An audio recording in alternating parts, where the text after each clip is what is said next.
సంధ్య theatre తొక్కిసలాట ఘటనలో పోలీసులు దాఖలు చేసిన ఛార్జ్ షీట్ ను నాంపల్లి కోర్టు మరోసారి తిప్పి పంపింది.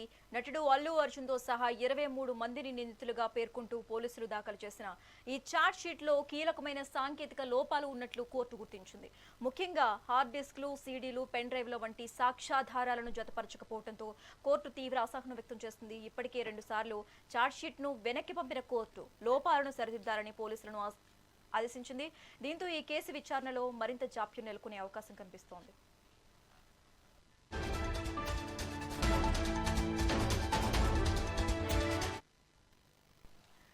ఇక ఇదే అంశానికి సంబంధించి మోర్ అప్డేట్స్ మా ఫిలిం కరెస్పాండెంట్ రాణి ఫోన్ ద్వారా అందిస్తారు. రాణి. శశిరేఖ, మనం చూసుకున్నట్లయితే ఈ సంధ్య థియేటర్ తొక్కిసలాట ఇష్యూ ఏదైతే ఉందో చిక్కు ఆ ఇష్యూలో ఇప్పుడు ఒక కొత్త చిక్కు వచ్చిందనే చెప్పాలి. ఎందుకంటే నాంపల్లి కోర్టు ఛార్జ్ షీట్ ని తిప్పి పంపిన పరిస్థితి అయితే ఇప్పుడు వెలుగులోకి వచ్చింది. ఇప్పటికే 2 సార్లు ఛార్జ్ షీట్ ను రిటర్న్ చేసింది నాంపల్లి కోర్టు. అల్లు అర్జున్ సహా ఎవరైతే అందులో 23 మందిపై ఛార్జ్ షీట్ దాఖలు అయిన విషయం మనందరికీ తెలిసిందే. ఈ విషయంలోనే ఈ ఛార్జ్ షీట్ లో కొన్ని లోపాలు ఉన్నట్లుగా కూడా గుర్తించినట్లుగా కూడా తెలుస్తుంది.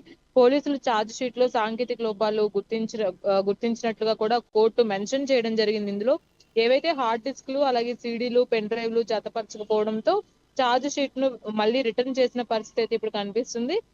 ఇదిలా ఉండగా ఇప్పుడు పుష్ప 2 సినిమా ప్రీమియర్ షో సందర్భంగా సంధ్య థియేటర్ దగ్గర ఏదైతే తొక్కిసలాట జరిగిందో ఇది మనందరికీ తెలిసిందే. అక్కడ శ్రీతేజ్ కూడా తీవ్రంగా గాయపడడం, శ్రీతేజ్ తల్లి కూడా చనిపోవడం మనం చూసాము.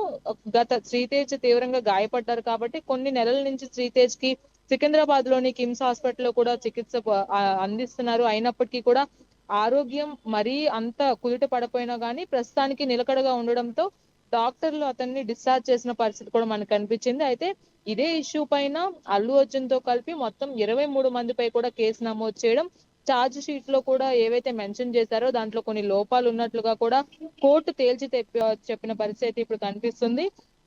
ఇందులో కొన్ని ఇబ్బందులు ఉన్నాయి. ఇవన్నీ కూడా ఒకసారి సరి చూసుకోండి. మళ్ళీ ఛార్జ్ షీట్ కోసం కూడా కోర్టు అడిగినట్లుగా కూడా తెలుస్తుంది. కాబట్టి పోలీసులు మళ్ళీ ఈసారి కొత్త ఛార్జ్ షీట్ నైతే ఇవ్వాల్సిందిగా కూడా మనకి అర్థమవుతుంది. ఈ ప్రీమియర్ షో సందర్భంగా ఏదైతే అక్కడ ఆర్టీసీ క్రాస్ రోడ్ లో సంధ్య థియేటర్ వద్ద జరిగిన తొక్కిసలాట ఉందో తెలుగు రాష్ట్రాల్లోనే ఇదొక మెయిన్ అంశంగా కూడా మనం మాట్లాడుకోవచ్చు. ఒక తల్లి కోల్పోవడం, అలాగే కుమారుడు తీవ్రంగా గాయపడడం, ఇవన్నీ కూడా మ్యానిపులేట్ చేసినట్లుగా కూడా తెలుస్తుంది. కాబట్టి ఈ వ్యవహారంలో కేసు నమోదు చేసినప్పటికీ కూడా దానికి సంబంధించిన న్యాయ ప్రక్రియ పూర్తిగా జరుగుతుందనే చెప్పుకోవాలి. ఈ క్రమంలోనే ఈ కేసులో ఐకాన్ స్టార్ అల్లు అర్జున్ సహా మిగతా ఎవరైతే ఉన్నారో వాళ్ళందరిపైన కూడా ఛార్జ్ షీట్ దాఖలు చేసిన పరిస్థితి కనిపిస్తుంది. లోపాలు ఉన్నందున నాంపల్లి కోర్టు కూడా మరోసారి రిటర్న్ పంపించడం జరిగింది. ఓసారి ఛార్జ్ షీట్ ను వెనక్కి పంపిన కోర్టు ఇప్పుడు రెండోసారి పంపించడం కూడా ఇప్పుడు అందరూ ఆలోచించాల్సిన విషయంగా చెప్పుకోవచ్చు. కాబట్టి ఏదేమైనప్పటికీ కూడా పోలీసులు ఈ విషయంలో కాస్త చేతకన్నుగా వ్యవహరిస్తున్నారనే చెప్పుకోవాలి. అల్లు అర్జున్ కి సపోర్ట్ చేస్తున్నారా అనే కోణంలో కూడా అనుమానాలు వ్యక్తం అవుతున్నాయి. కాబట్టి ఈ ఛార్జ్ షీట్ అనేది మెయిన్ గా క్లియర్ గా మెన్షన్ చేయాలి. హార్డ్ డిస్క్లు, అలాగే పెన్ డ్రైవ్లు, ఏవైతే డేటా ఉందో వాటన్నిటిని కూడా మళ్ళీ ఛార్జ్ షీట్ లో యాడ్ చేసి పంపించవలసిందిగా కోర్టు ఆదేశించినట్లుగా కూడా తెలుస్తోంది. శశిరేఖ.